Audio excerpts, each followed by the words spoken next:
It's 3:30. We'll start the talk. Thanks everyone for coming here. My name is Ashvin Agrawal. I'm part of Microsoft GSL Lab. It's an applied research group in Microsoft, and I work on different open source projects. I'm a PMC for Apache Xtable, Polaris, and glad to be here. So in this talk, we'll talk about using new file formats with Iceberg. And typically, Parquet is what is known as the default format, but there are a lot of innovations happening in this area, and that's what we'll talk about. I'm here with Will and Weston. They are at the leading edge of innovations in the file format space, and it's going to be a fun talk. We have different, this is the agenda for today, and I'll move past this. So there are couple of important, throughout the day, you have been hearing about the compute and the storage segregation, which is a common in the norm in the industry. And there are a couple of trends in the industry which are driving a lot of innovation in the data space.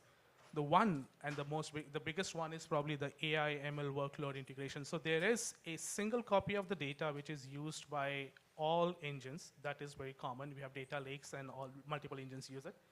But the same copy of the data is also used for a wide variety of data workloads. So earlier it used to be report generation, ML model training, and so on.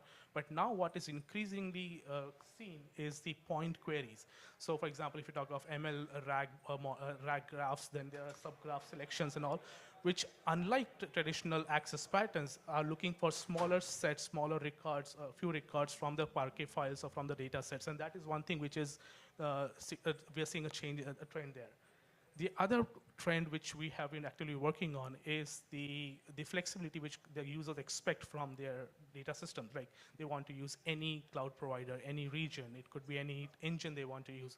Not that, they also use any table format or any file format. So there's a lot of diversity, a lot of flexibility and interoperability which is expected from the data system.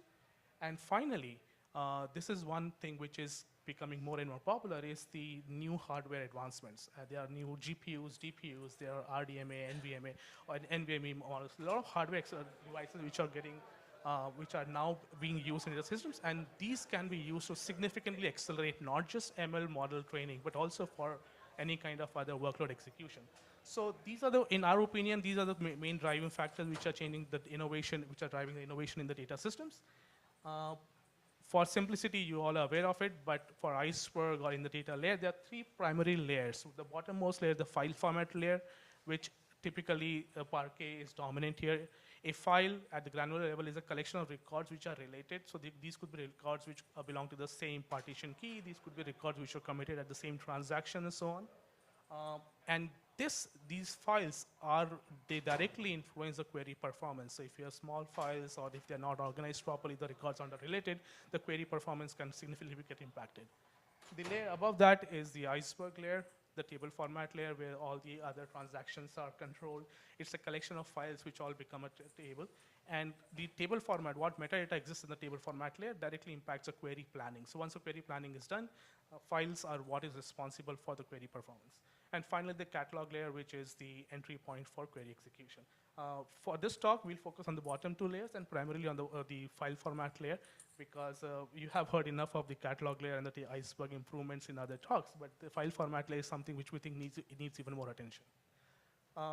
Parquet, for most of you know it, but on a very high level, is a columnar file format representation. If I have a table is divided into row groups. Within a row group, there are for the columns, data of one column is organized and the metadata for that column is present. And then there's a footer for a file which points at different row groups and different locations. So when I'm looking for a specific column, a specific rows, then I can look at that footer and go directly to the location of the file. And that avoids scanning the entire file for specific data we're looking for. And when this was designed, it was replacing a CSV file. So this all came within the Hadoop world, when Hadoop was a common file format, and it was replacing CSV so that if you have to look up data, we can efficiently look at that data. So storage efficiency, the compression which comes with Parquet file, that was what the primary value addition was there. The second was the selective querying, like you can skip row groups if they're not required, you can skip columns if they're not required, skip files altogether.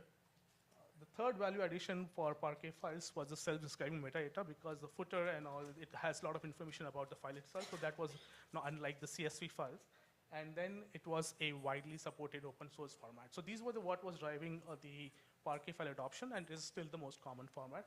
However, we strongly believe that it is not ready for the AI, the new advancements which are happening in the AI and hardware world. And to explain more, I'll invite Weston. Thank you. Yeah, so you've made it this far in the conference without hearing about AI and ML, and I'm sorry to break your streak. So I work at LanceDB, and we started out as a vector index, and we started to see a lot of these customers that are doing this kind of work and saw a number of trends which are troubling with Parquet. First of all, AI and ML workloads, they tend to have wide columns, and images and videos everyone thinks of right away. But generally when I say wide columns, I don't just mean images and video. Really large strings can even start to act like wide columns. And once you get these wide columns, it starts to change a lot of batch sizes, it starts to change a lot of row group sizes, it just starts to change a lot of things that you don't run into with your standard TPCH data. Second, AI and ML workloads both need scan and search. So we have this sort of fairy tale we live with, that there are users that need row level operations and they use row stores, and there's users that need column level operations and they use column stores. That's not true. I think log structured merges have become very popular because users like to do stuff with rows, even when interacting with column stores. AI users need a lot of workloads that are scan workloads, where they're scanning whole columns, and they have a lot of workloads that are search workloads, where they want either just a small range of columns, or even just like a search itself, where you only want like 10 or 20 values. And lastly, AI and ML workloads grow horizontally. If you work on file formats, eventually someone is going to come to you and say this file doesn't work. And you look at it and you say, well, it has 14,000 columns, you're doing something wrong. And then they say, well, I work for this very large company. And you say, let me see how I can fix that problem for you.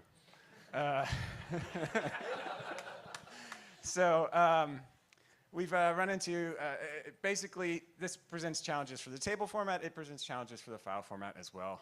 In particular, you know, when Parquet was invented, the idea of 14,000 columns would have been madness. And there's some things that just don't work so well. So what do we see with our customers? We get a lot of customers that are new. They don't have these big established data engineering things. And they look at Iceberg and they say, oh, it's not working for all of my workloads, so I'm just going to spin something up myself. You see a lot of pipelines, a lot of kind of multiple tables that are ad hoc joined into one table. You see what non-AI and ML workloads saw quite a while ago. It was where everyone is stuck in this data swamp. So there's a lot of opportunity here, and we're seeing a lot of need for basically new features and acceleration. And we want to be able to see those things get tackled with something that's can help Iceberg, can help everyone.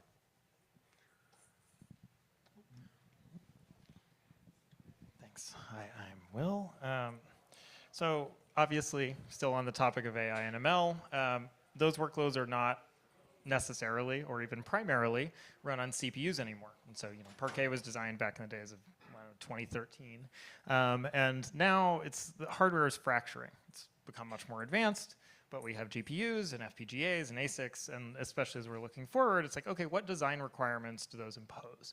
So they're embarrassingly parallel, and oftentimes their biggest bottlenecks are, well, the CPU itself. If the GPU is sitting there waiting for data from the CPU is the slowest thing. The other is copying to device memory. So one idea from the file format point of view is, what if we designed our compression so that, say, a GPU could load compressed data and then decompress it on device? So what's kind of fun about that is the requirements there for GPU SIMT, which is same instruction, multiple threads, is you can't really have data dependencies between consecutive records, tuples, rows, whatever, values within a column, because then that requires those to be decompressed serially. That turns out to be the exact same requirement for good and efficient CPU SIMD. So designing for SIMT and GPUs actually also helps you on CPUs. So this is what people usually refer to as vectorization. And even better, it's the same requirement to do random access on compressed data. Because if you don't have data dependencies, then you can just decompress a single value at a time. Whereas in something like Parquet, they run a sort of black box compression over full pages. So if you want to read a single value, you have to actually decompress thousands of values. Okay, cool. That leads us into Vortex. So that's the file format that I work on. So Vortex has a handful of goals. Okay, well, 200 times faster random access than Parquet. Again, like I said, Parquet is terrible for random access. But also 2 to 10x faster scans, keeping writes, ideally no slower. I think we actually are a bit faster in most cases, and then keeping size roughly comparable. So optimizing for better reads, but trying not to sacrifice much in terms of writes or size. So first, performance. Second is making it extensible and future-proof. Parquet has actually held up remarkably well for how long it's been around. But like, if you follow the Parquet mailing list, which I do, you can see that it's borderline impossible to evolve at this point. Like even Ryan's talk this morning, the variant type has been a real odyssey getting that in. And so a lot of the stuff we've been thinking about is how do we make sure that we can actually keep evolving the format over time as needs and workloads and research changes. And then finally, interoperability. So for example, integrating it with Iceberg, but also the Apache Avro ecosystem and the rest of the things that you all know and love. Okay, core concepts. First, Vortex has logical types, like strictly logical types. If you look at something like Avro encodes the physical layout of a column. So you'll say that, for example, it is a dictionary Avro array as part of the type of the array. But we need to actually be able to support cascading compression. So the data type can't be tied to the compression, the actual layout, because we're going to compress it and uncompress it. We have this notion of arrays. You can think of that as the in-memory equivalent kind of Avro, or like compressed Avro. So the uncompressed form of all of our arrays are just 0 copy to and from Avro, and then these can be recursively compressed with codecs that support random access, SIMT, and SIMT. Finally, layouts. This is what I would call like an out-of-memory array. So this could be stuff on disk, but it could also be in other places, like a cache or Postgres block storage. And then we have compute on those things. So a big thing in Vortex is how do we actually, do we have to decompress it at all? So in many cases, the benefit of this lightweight compression, much like the random access, is you can sometimes just do actual operations in the compressed data space. Without decompressing ever. So this is a trivial example. If I have a constant array and I want to add a scalar to it, cool, I have a new constant array. So I can do that in constant time. It doesn't involve any decompression. It doesn't involve, whatever. It's like invariant to the length.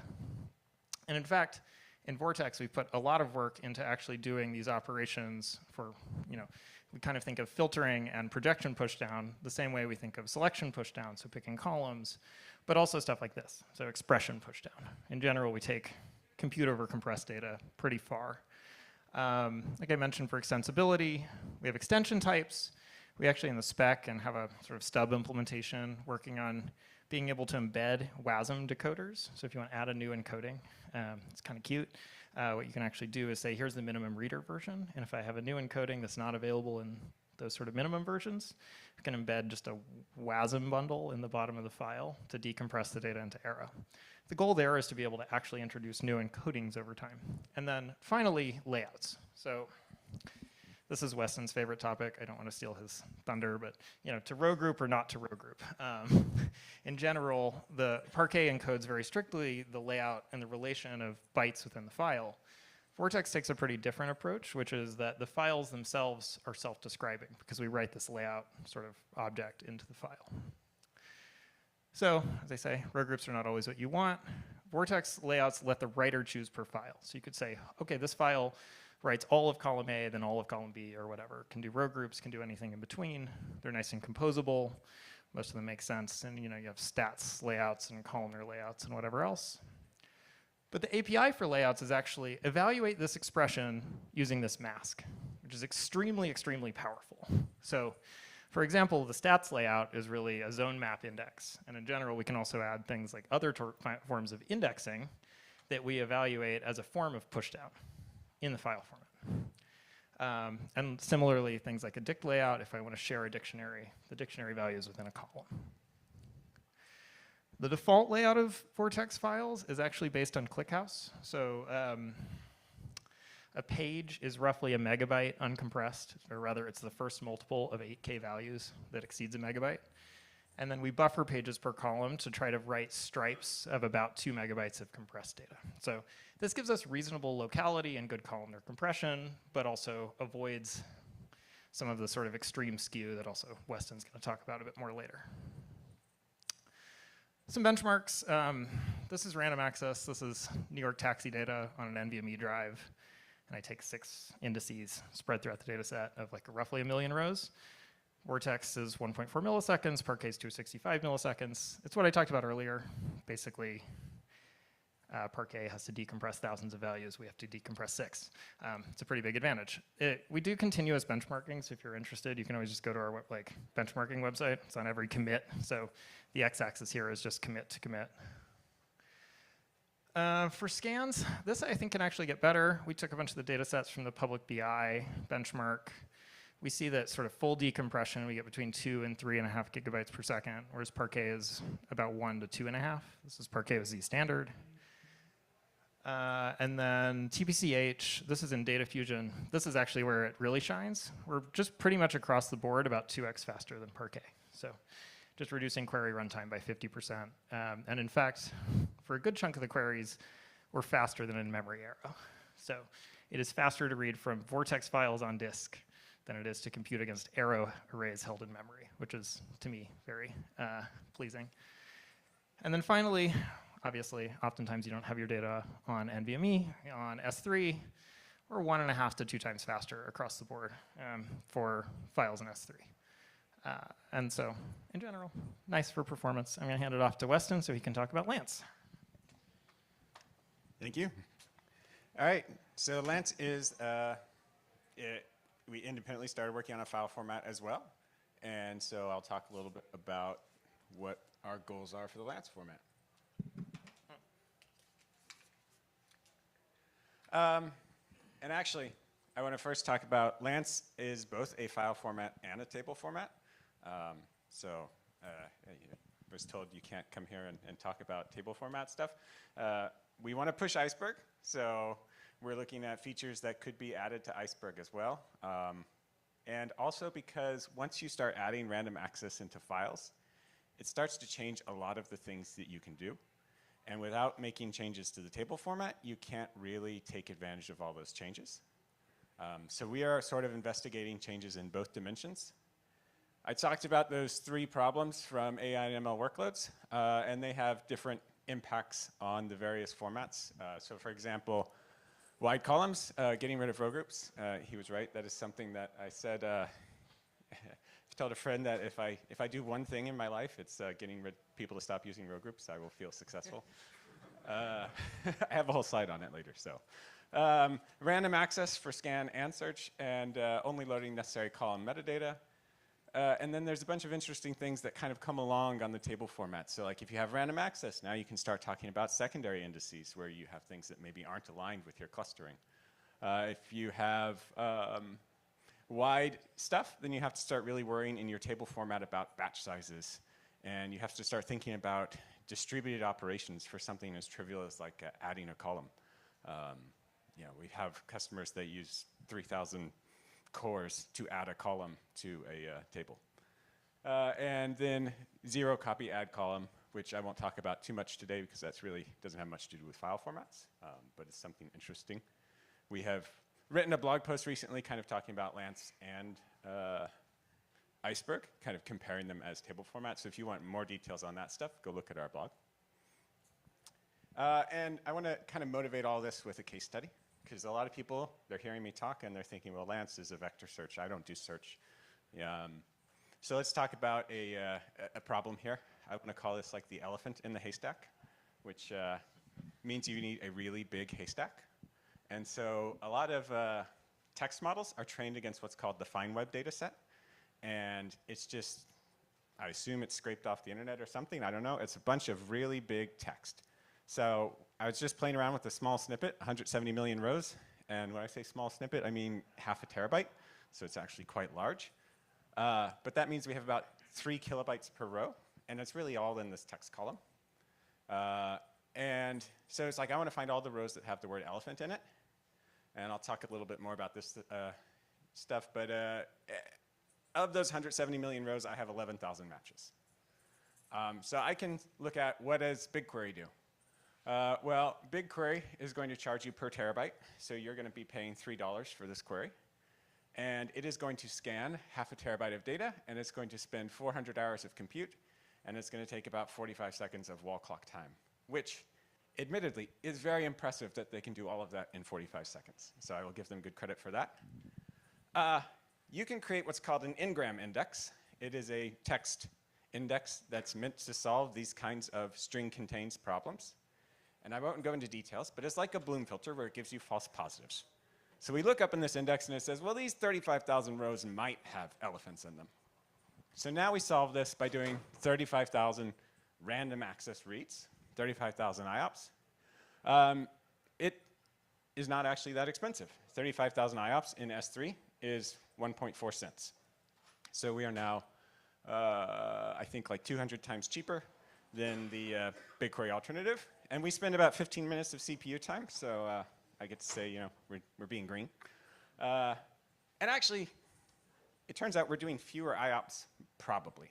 I don't know how BigQuery is actually implemented, but a very common pattern for scans is you want to do 8 to 16 megabytes per IOP.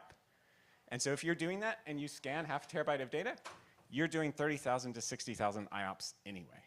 So it's like random access suddenly gives you a much cheaper, faster way to do this. And it empowers a lot of things. The left side of this, you can kind of read. I kind of talked about it already. I will mention one thing is when I talk about Parquet and I talk about Lance, and when Will talks about Vortex, a lot of it is format changes, but a lot of it is also library changes, and a lot of it is also config changes.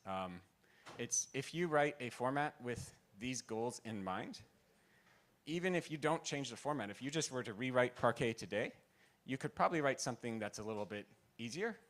You still would miss that 30%, but it's not all format changes. Now, if we look at format changes with Lance and Parquet, these are some of the changes that we do, and I'll be talking about them in the next slides. But some of our changes are just library changes. So like we do batch and not column parallelism. We have much less configuration. We're a lot more opinionated about how you store your data because we try to avoid pitfalls that are too easy to fall into with Parquet. All right, I told you. I have a whole slide on getting rid of row groups. So the problem with row groups is you end up with these very small reads. And row groups do minimal harm when all of your data columns are the same width. But if you have a wide column, you end up choosing to make smaller row groups. And if you make your row groups too small, then your small columns end up very small. So like a common row group size is 100,000 rows. People think that's a pretty good row group size. If you have a 8-byte integer column, you're now talking about 800 kilobytes of data in that column page. And if you're doing compression, it's probably actually much less. So it's like 200, 400 kilobytes of data. That means you're now doing a whole bunch of reads against S3 for 200, 400 kilobytes of data, which is not very good for best practices S3. So you say, oh, great, well, I'll just make my row groups really big. And then you run into challenges on the writer, because the writer needs to buffer a whole row group's worth of data. And if you try to buffer 1 million images before you write a column, you're going to have a lot of problems. So we just got rid of them. And people say, well, now you can't do parallelism, but you can actually do parallelism better if you get rid of row groups. So if you have row groups and you go and you kick off 3 threads to run and read 3 different row groups, each of those threads is going to run off and it's going to read 3 columns worth of data to start with. And now you have 9 IOPS that are running off there, and they need to get fulfilled before you can return any data. If it's S3, probably not a problem. You want about 128, 256 concurrent IOPS anyway. If it's NVMe, then your IOPS are going to more or less be served sequentially. So what happens is these all race, and they tie, and you now have to wait for 9 IOPS to complete, and more columns, whatever, it starts to expand. But you have to wait for all these IOPS to complete before you can actually process any data at all. Whereas if you read your data this way, prioritized I/O, then as soon as 3 IOPS are done, you're ready to start processing your data. And you want to use multiple cores, blah, blah, blah. You can still have stripes. stripes are very important for multiprocessing and distributing your work across many different workers.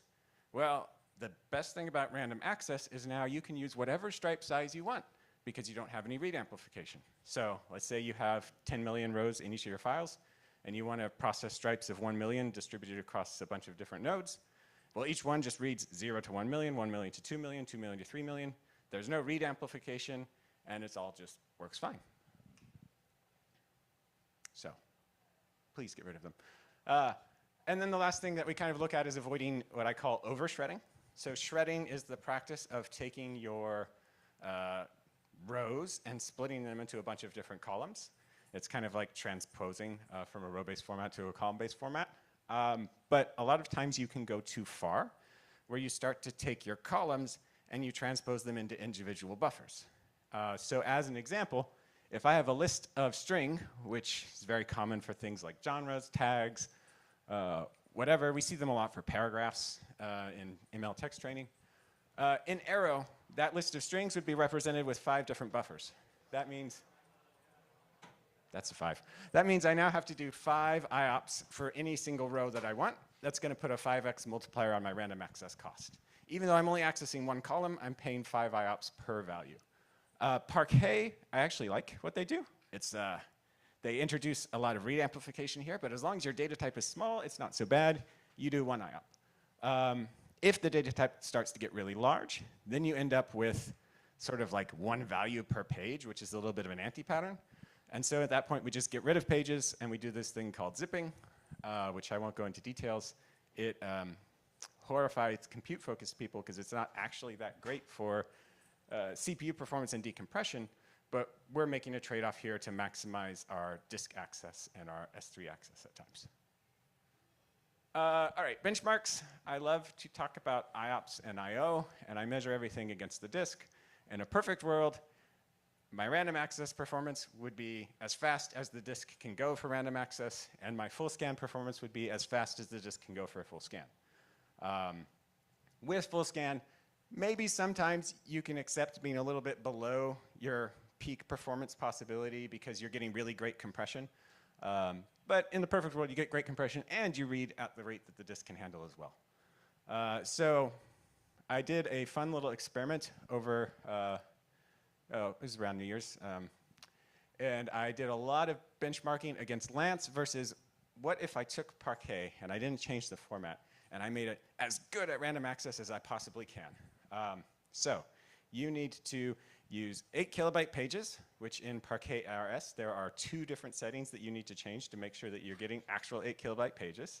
You need to turn off dictionary encoding because they really love to use dictionary encoding, and it's really bad for random access for, it doesn't have to be, but the way Parquet has it implemented, it really is, so you have to turn it off. You can leave compression on.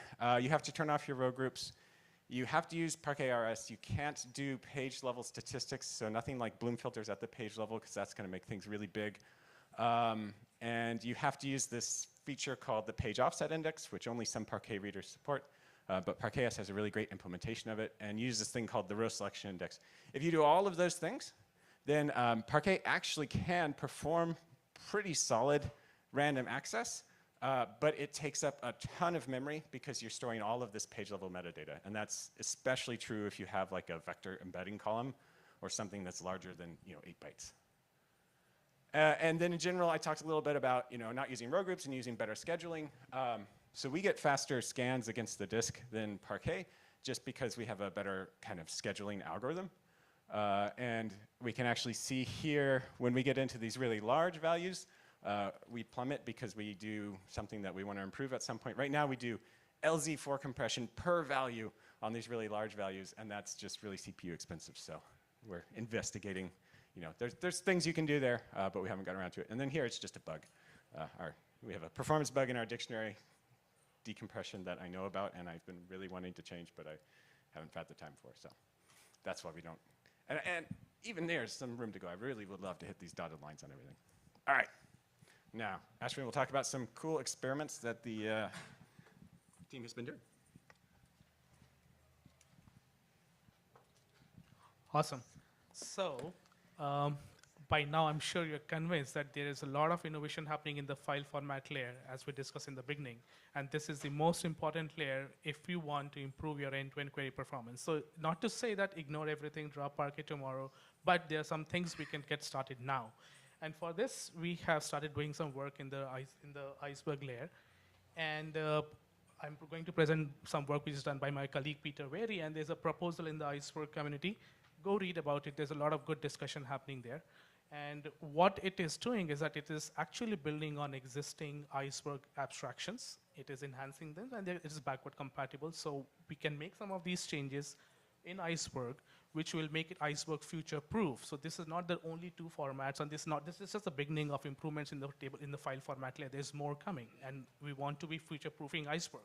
So this proposal is about adding new interfaces using which we can try new file formats. We can try new encodings, we can try different hardware, and once we are convinced, then we can take it to the next level. And this is work in progress, and what I'm going to do is present some experiments and some details about the changes in the proposal, and we can discuss more about if you're interested. So the changes which have been made in the proposal actually keeps these three, four things in mind. Number one is that if we have, if you continue to use Parquet and you add these abstractions in Iceberg, there should not be any performance regression. So we'll see what happens when that happens. Then reuse as, like we don't want to go through another learning curve or change the whole code base, so reuse as much code as possible, simplify the code where it can be done, and create those abstractions such that it's extensible and it can report. So now we start experimenting with new file formats. Right now, if you know, ORC is a format, but it is not 100% compatible with the V3 specification. What are the differences? There are things which few experts know, not everyone. There could be a report which could be generated for those. Rapid development. And finally, when we experiment all these in the community experiments, as the format which are widely adopted, that could be eventually merged. But the idea is that let's experiment with it. That's the main goal of this proposal. So the first requirement, no regression. Let's see what happens if we use this. Experiments. So for the experiments, we actually took two traditional benchmarks, TPC-DS, TPC-H, scale factor 1000 and 100. And we did a very small test for now. We recently completed this work. So we had Spark with 8 cores.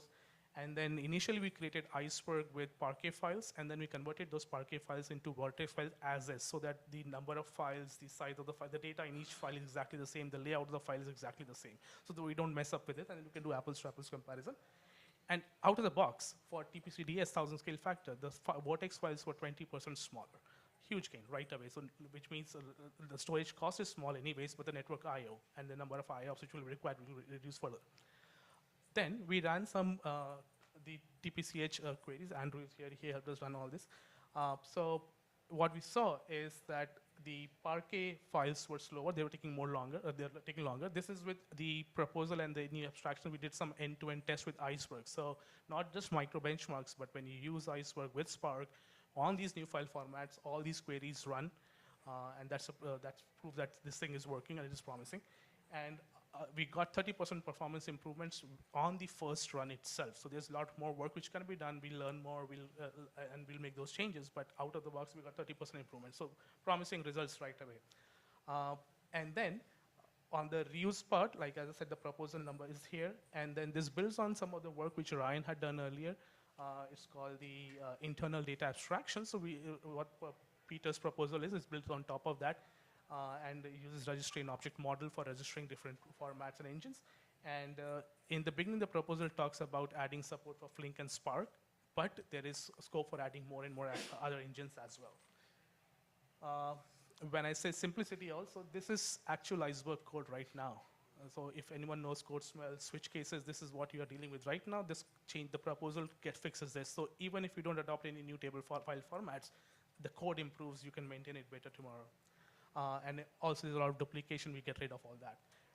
And finally, the proposal also talks about adding a testing framework for testing, so for finding out which features are supported by the readers, by the writers, so that not only we know what we are using, but what we are not going to get from these file formats when they're finally integrated. With that, this was a very quick overview of the changes. I highly encourage you to go through the proposal, give feedback, we'll learn together and grow together. Thank you.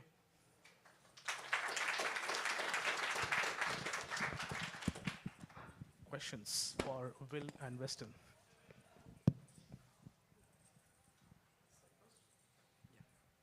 Hi. So I wanted to understand the experiment with the vortex, the lookup that you gave. It's much faster than Parquet. Can you give some more details about that? You said you are decompressing only 6 elements versus thousands of elements. And was it a string column, a numeric column? What kind of encoding were you using? Yeah, it was. This is just one of our micro benchmarks that we run on every commit, but it's. I think we have 1 million rows from the New York taxi data set, so it's 30-ish columns, mix of types. And what we were doing was getting entire rows. So you had to read however many pages for the various columns and essentially decompress those for the 6 rows that we wanted. And I think we take rows that are sort of purposefully, I don't know, it's like 125, and then it jumps to like 10,000, 300,000, and tried to scatter it through the file. And then, yeah, so it reads however many pages it needs from all 30-ish columns of the various types, and then pulls out those 6 rows. But what it ends up doing is it basically only has to decompress the values for those rows because of the way that we do compression in Vortex. Basically, every cascaded compressed array supports a function we call scalar at, which is, you know, essentially jump to the right byte offset and decompress a single value. And so we can do 6 of those scalar at operations for the sort of struct array that represents all the columns in the table in 1.4 milliseconds. What kind of compression do you use for strings in order to be able to do that? Yeah, so for strings, we mainly use FSST. So it's, you know, it's one of the ones out of sort of CWI and TUM. And that actually you can still just decompress a single value. So we put a lot of work into the compression to make sure that you can do these things. Yeah, so one more question. For the lookup indices, do you put these lookup indices in the files, or are they like indices? No, it's a dynamic argument for the function. In this case, like we just said, we in this case what we did was we said, hey, I want to assume I have something like an external secondary index. How quickly can I get sort of specific rows?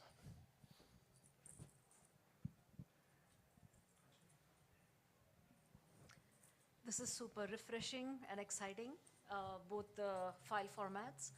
My question is around adoption.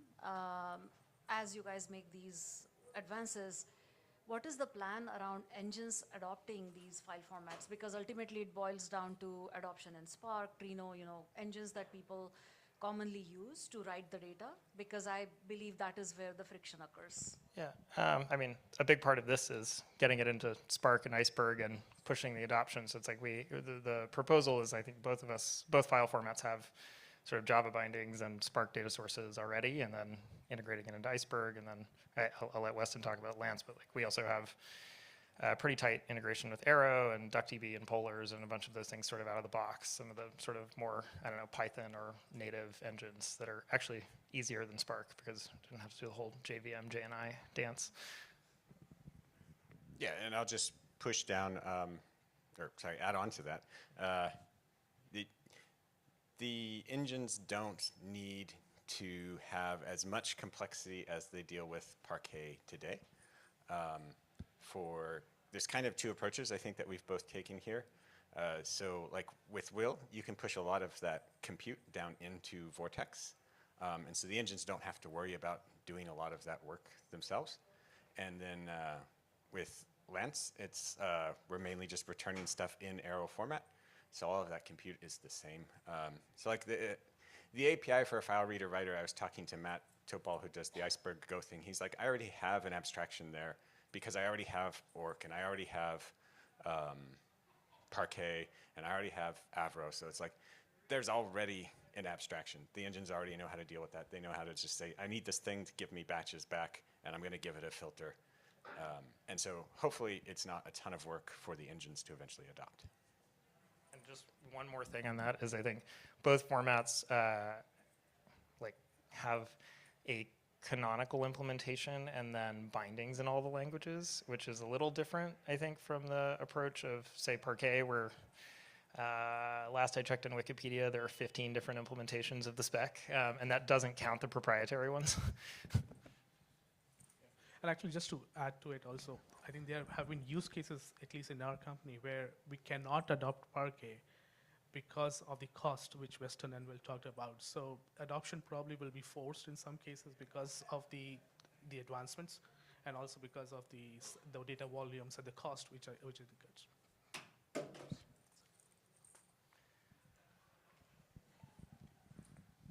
how does data skipping work differently? Because the Parquet has the row group, the min-max.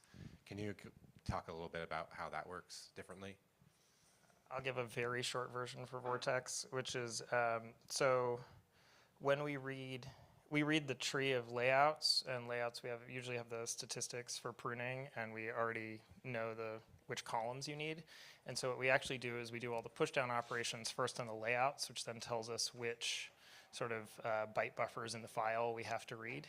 And then, yeah, that's basically how we do that. It's like a first passive planning on that thing that's quite a bit smaller than the actual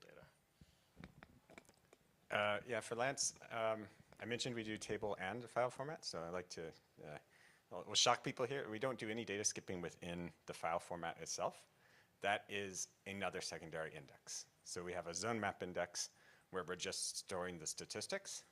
There's a slight downside because you have to compute it sort of after the data is written, but you can pick which columns you want, and you can compute it later after the fact. And so it's done entirely in the table format.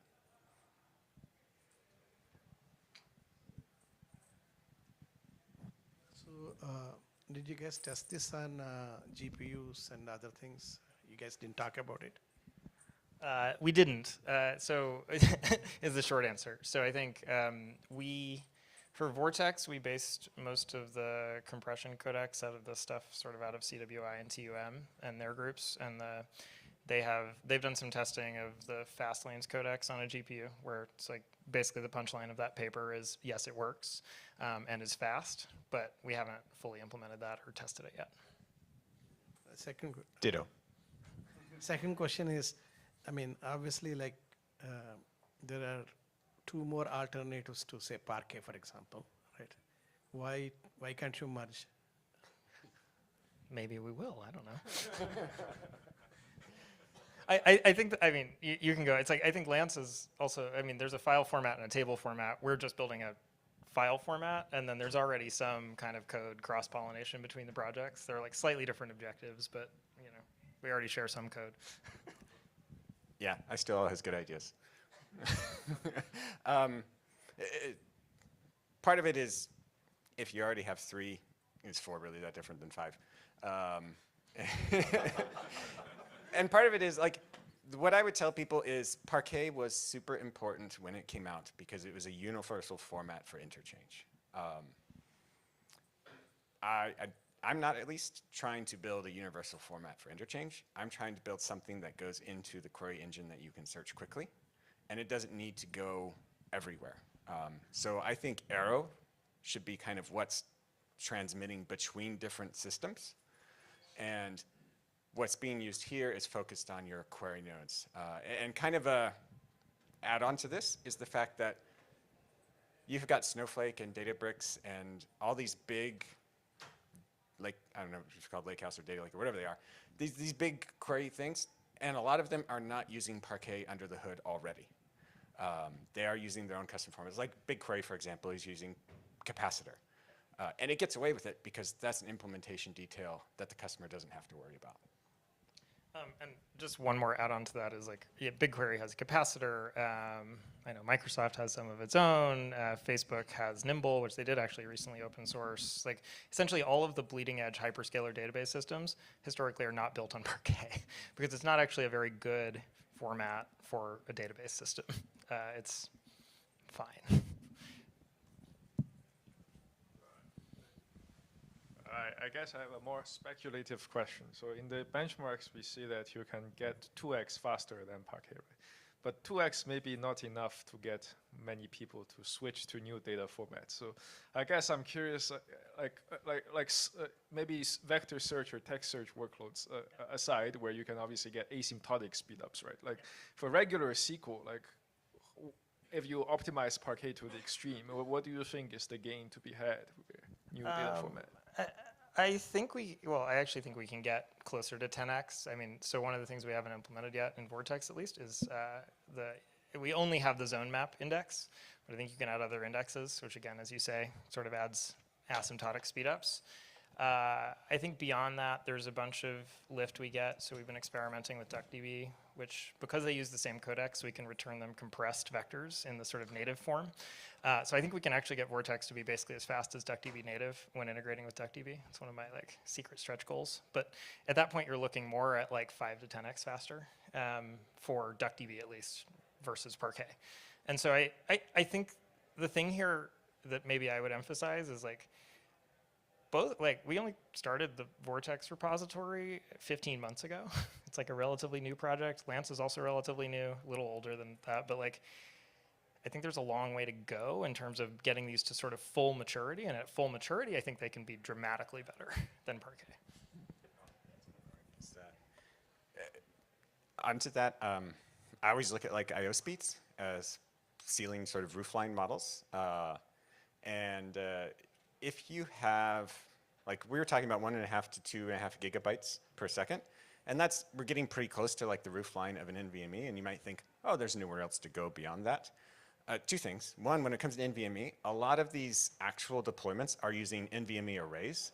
So you have a fairly weak compute attached to like 16 NVMe drives, and you have incredible bandwidth, and if you try to use Parquet there, you're going to be immediately compute bottlenecked. And the other is S3 cloud storage. Networks can get actually really fast. I haven't actually managed to figure out how to do this, but if I just run like a file I/O benchmark on a network optimized instance, a pretty big VM, I can actually hit like 12 gigabytes per second pulling from S3. And there's no way Parquet is able, it's capping out around 1.5. So there's like a 10x roofline, I think, in there. And even just adding on to that one, if you use the like, sorry, I'm more familiar with AWS instances, please cover your ears. But if you use like a P548X large, which is the big H100 instance with 3,600 gigabit per second network card, like, yeah, reading stuff over the network and compressing, it's like you can actually saturate like quite a lot more work if, you know, it's like you're going to be CPU bound basically. So like more CPU and device friendly formats, like again, as hardware continues to sort of diverge from the past, it's like the gain increases. And with Azure, you'll get even better numbers now. Definitely even better on Azure.